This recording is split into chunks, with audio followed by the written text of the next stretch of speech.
We now commence with Lesson 8 in in the part of William Walker Atkinson's The Arcane Teaching called The Life of the Ego. Lesson 8 is called Metempsychosis. And here we go. Metempsychosis. It is not our purpose to enter into a discussion of the world-old and worldwide doctrine of metempsychosis, rebirth, reincarnation, or re-embodiment, or by whatever other name it may be known. The modern world has awakened to a knowledge of this ancient doctrine and truth, but in learning it, it has absorbed much error with the principle of truth. We shall not attempt to prove the doctrine of metempsychosis. All true occultists know that every soul which ever has experienced re-embodiment or rebirth has an intuitional assurance of the truth of having lived before, sometime, somewhere, an assurance perhaps dim but still persistent. Those who have not had this inner assurance in some degree have never experienced rebirth, although they may have rebirth awaiting them after the present earth life. To those who have not this inner assurance, it is folly to attempt to prove metempsychosis. At the best, they will receive it merely as one of a number of idle speculations on the unknowable hereafter. To those who have the inner assurance, in some degree, no other proof is necessary, although explanation and teaching regarding the same is eagerly sought after. In this and the following lesson, we shall ask you to consider the arcane teaching regarding the details of metempsychosis, reincarnation, or rebirth. Many of those points of the teaching may seem strange and startling to those who have studied other teachings, but careful study and consideration will show the truth in spite of the contradictions from without. For the first point, listen to the aphorism.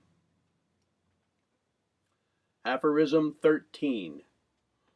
Know ye this first truth of metempsychosis. The ego, with a capital E, the true self, is evolved from the personal self. Every living thing possesses a personal self. But even among men, many fail to reach egohood. Egohood is earned, not bestowed as a universal natural gift. Many personalities are born, but few egos are evolved. Personality perishes in the astral world after the death of the physical body. Egohood persists in the re-embodiment and rebirth. Now again, when we refer to egohood, I'm adding this myself. We're referring to it with a capital E, the true self. Personality is accompanied or is akin to or aligned with or corresponds to the false ego. So when it says personality perishes in the astral world, it's referring to the false ego. The ego built by the senses, by identification with the material plane, of the physical plane of matter. It is not the true self, which is referred to with the capital E here when we refer to when William Walker Atkinson refers to the ego and egohood. Back to his writing. The startling truth, embodied in the aphorism, is one of the fundamental principles of the arcane teaching. The majority of religions and philosophies have held to the idea of the universality of immortality, although there have been some notable exceptions to the rule. The arcane teaching, however, has always held that egohood, with survival and rebirth, is conditional and exceptional. It is held that there must be earned and evolved an ego before that ego may persist in re-embodiment and rebirth. Many of the ordinary teachings regarding reincarnation hold that there is a continuous chain of rebirth or reincarnations from the lowest form of animal life, and often still lower, to that of advanced man and beyond. This is not so held in the arcane teaching. The arcane teaching holds that there is a physical evolution from the very lowest life forms to the highest, up to a certain advanced stage to be noted hereafter. But that spiritual evolution begins only when the ego is evolved from the personal self of some creature on the plane of humanity, or some plane equal to it in other worlds. I want to interject here. When William Walker Atkinson is referring to evolution, physical evolution, from low forms of life to the highest, he is not here at this point talking about the mechanism of evolution. So he is not necessarily referring to Charles Darwin's mechanism of evolution being mutations or survival of the fittest or any other mechanism of evolution. He is simply referring to the evolution that occurs, not how it happens. Now, to continue. From thence on, there is spiritual evolution and metempsychosis, rebirth or re-embodiment, which latter continues until the ego passes through that stage and thenceforth pursues its spiritual evolution without necessity of rebirth. Now, most positively does the arcane teaching deny that you, the ego, as a soul, have arisen by steps of spiritual evolution from the various soul stages of the animals. The arcane teachings also hold that the majority of human beings on earth today have not developed egohood and are therefore not likely to be reborn or re-embodied, but will, after a period of life in the astral world, in their astral bodies, again die and fade away, being resolved into their original elements in the cosmos. All living things have personality and are able to distinguish between me and not me, between their personal selves and the things of the outside world, but only a portion of the human race have developed the phase called by psychologists self-consciousness, or the sense of individuality, in which they are able to distinguish between the I and the me. By the me is meant the things of the personality, the body. The things of personality, the body, the mental states, the feelings, the desires, the characteristics of personality, etc., or as I myself have put it, the false ego. By the I is meant that transcendental something in oneself which is able to stand aside and apart and view the me as from outside. That's something which enables one to feel I am. That's something which enables one to know that he is superior to the body or to the personality, and that he will always be I am, no matter in what part of the cosmos he may be, or after how many eons of time he may say it. It is most difficult to describe this phase of consciousness, but those who have it will recognize it, and those who have it not will likewise realize the lack. Some may not recognize it under the term ego or I am, but will understand when we say it is that which may be called soul consciousness, that is, a consciousness that you are a soul, inhabiting a body and using a mind, a something over and above personality and mortal life, a something destined to live on and on and on, a something which feels and knows that it is. A great many people who do not recognize this something within them, but instead believe that they have a soul, or will have one at least, their idea of soul being something that will emerge from them after death. The true soul recognizes itself as being now. It can say, I am the soul, here and now. This is egohood in its early stages. The cosmic will, or one life, begins its work of physical evolution, working from lowly forms to higher and higher. The benefits of acquired conscious experience being transmitted through the laws of sequence or heredity. In this way, the lower animals advanced in the scale of evolution, and man appeared. But man was, and in many cases is now, but a higher form of the lower animals. His soul life comes later. As man advanced in the scale, there were evolved personalities which experienced the pangs of soul birth. They felt the struggles of the developing something within and began to realize that they were individuals. The I am began to manifest itself. These individuals were not always good people. Both poles of the opposites manifested here as elsewhere. They were simply stronger and more soulful people, people who felt the real self within them. Thus were the egos evolved. When physical death overcame these individuals, after spending their allotted and usual time in the astral world, and then sinking into astral slumber preceding the usual astral dissolution and final death, these egos awoke to a new life in new bodies. Metempsychosis in its earlier stages. Each ego was reborn into a new body, along the lines of its general character and desires, although it preserved but a faint memory of its past life.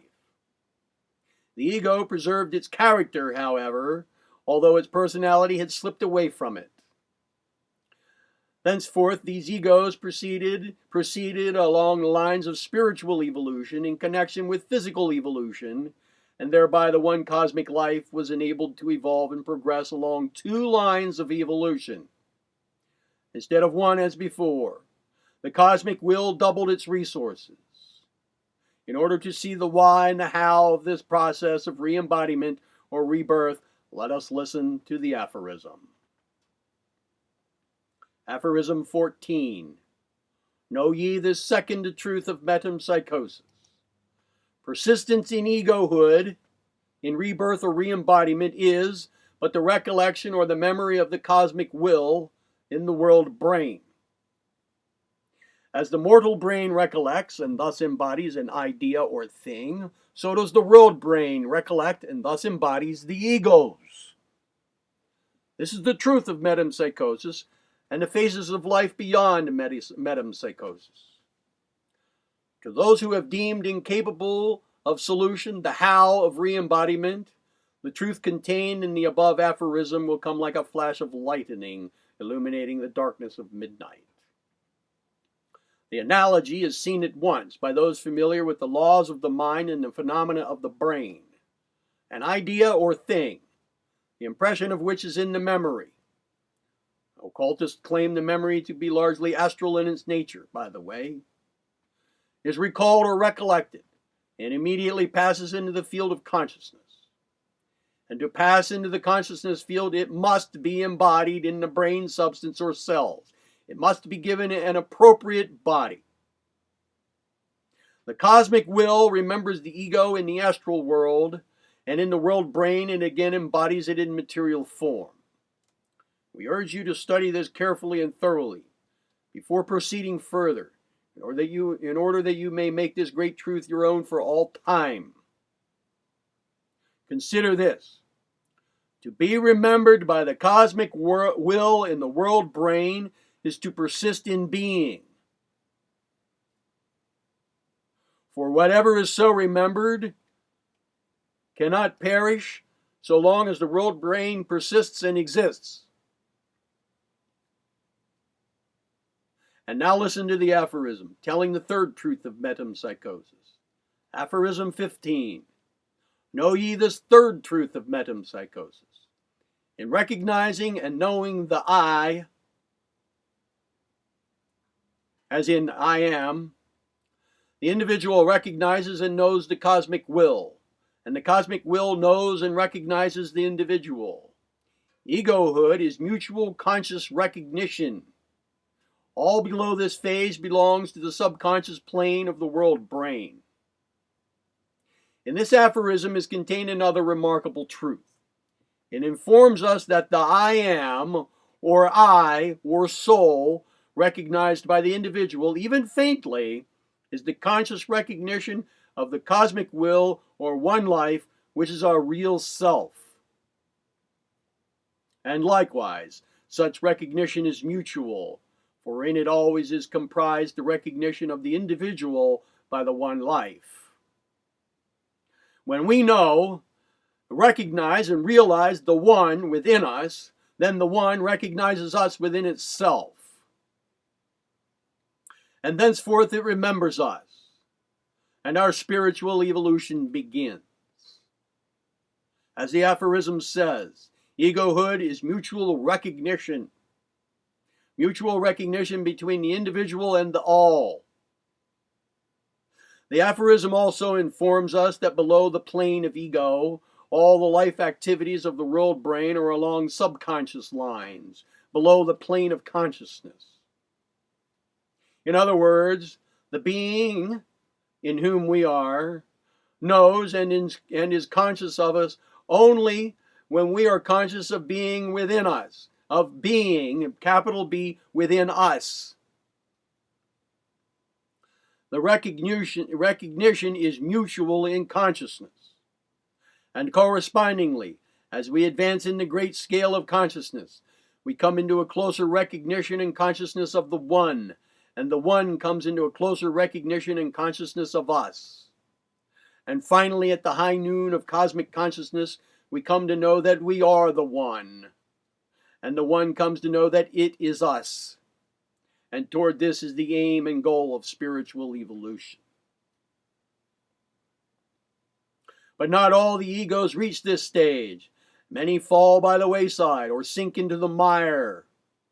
We shall speak of this in the succeeding lesson, and we mention it here merely to prevent a misapprehension. The arcane teaching does not hold that rebirth is imposed arbitrarily upon the ego, or by reason of punishment or reward for evils, for deeds good and evil of the physical life. But on the contrary, that it proceeds in accordance with the operation of the 7 laws, following the general path of the desire and character of the individual. In other words, the character of the individual, which is composed of the sum of his experience and his desires, follows the line of the general expression of his desires in deciding his future embodiments and life. Desire is the strong motive force of life, as we shall explain in a future lesson, and its urge toward expression leads him into certain channels of rebirth. An understanding of desire and the will enables the individual to regulate his character so that he may practically map out his future lives instead of allowing them to be determined by blinded desire, as is the case with the majority of the race. Nor does the arcane teaching hold that metempsychosis shall always continue along unconscious lines. The advanced soul reaches the plane of conscious rebirth after a certain stage is passed, and accompanying this comes the memory of past lives, so that life becomes continuous in consciousness and memory after a certain stage of progress is attained. At present, the average ego is undergoing a stage of spiritual evolution akin to the mental stage of a child of a few years of age. The child remembers but little of its past. The happenings of a few months ago are forgotten. Even the affairs of yesterday seem dim today.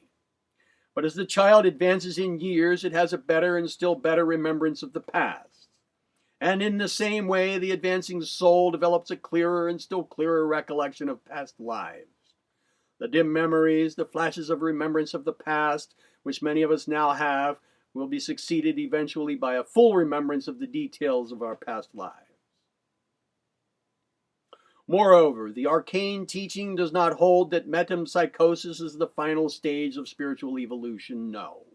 On the contrary, it holds that eventually the evolving ego will reach the stage in which re-embodiment is no longer necessary, and thenceforth the ego will be able to actually create its own bodily vehicle of life from the principle of substance in which it is immersed.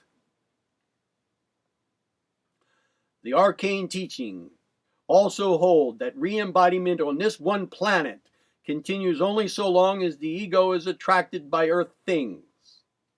When it passes beyond the attractions of earth, it rises to meet the attractions of worlds higher in the plane, and so on and on. Or likewise, it may become so gross that it may sink to a lower level of worlds beneath our own in development. Many of us now abiding on this planet have been drawn here by reason of having fallen from the higher estate of higher worlds by reason of our material longings. This accounts for the feeling possessed by many that they are far from home, accompanied by dim and bitter flashes of remembrance of a brighter, happy, and more glorious life on some higher plane in the past. But the lesson will be heeded, and these lost souls who are strangers far from home will follow the kindly light which will lead them on to home once more. The arcane teaching holds that the dual nature in individuals, the two natures struggling for supremacy, arise from the struggle between the I, which is the reincarnated ego, and the me, which is the personality received along the lines of heredity, ancestral race, thought, etc. The I is the real self. The me is the personality which has been inherited. The character of the individual arises from the balance struck between the two. The weak soul allows the me to bear down the balance in its own direction, while the strong soul asserts the I and seats itself upon the throne of individuality. The very fact of the existence of such a struggle between the me and the I of the individual shows that there must be an I or ego superior to and in a measure independent of the inherited and acquired me. And the fact that the individual experiences this dual nature is his proof that he has attained at least some degree of egohood. For those of the race who lack egohood are like the lower animals and simply follow inherited and racial desire. The only conflict in the minds of those that lacking egohood is the conflict between opposing desires of this kind. There is no I to set aside desire or to master it by will. The strong ego is able to master desire by will, able not only to desire to will, but to will to will. Desire and will are the two poles of the manifestation of will, with a capital W. Desire rules the individual unless he masters it by will. The ego may assert its will over the inherited desires of the me or the false self. Personality is connected with the physical body and its physical inheritances and acquired tendencies. Individuality is connected with the ego or the real self, which is over and above personality, or the things of personality. Personality is bound and tied by the relative things and persons connected with one's personal present incarnation. Individuality is free from those bonds, ties, and limitations, and soars above them in its cosmic flight. Personality says, I am John Doe of Akron, a grocer, aged 48. Or Mary Rowe, spinster, aged 45, as the case may be. Individuality says, I am that which I am, above names and forms and personal sheaths or vehicles. Each ego has been embodied in numerous personalities during the spiritual evolution. Old Atlantis, Chaldea, Egypt, Greece, and other lands have known us. Rome, Tyre, Carthage, Babylon, Troy, and other cities of the past have been ours. We have worshipped Jove, Isis, Thor, Woden, Baal, Pan, and many other strange gods. We have learned many lessons. We have had many defeats. We have had many victories. And we are now emerging into a conscious realization of what it all means. We have reached the point where we shall have some say in the matter. We are facing the cosmic adventure with open eyes and bold hearts. We are going on and on and on. The dawn of the cosmic knowing is upon us. The light is rising over the hills, bidding us awake to the tasks of the day. Let neither time nor space terrify us. Let nations vanish and worlds disappear. What is that to us?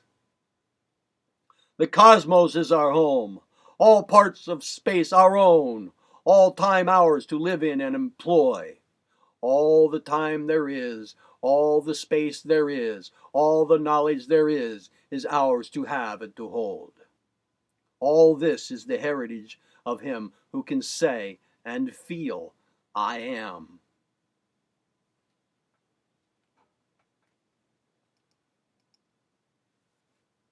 That is the end of lesson 8.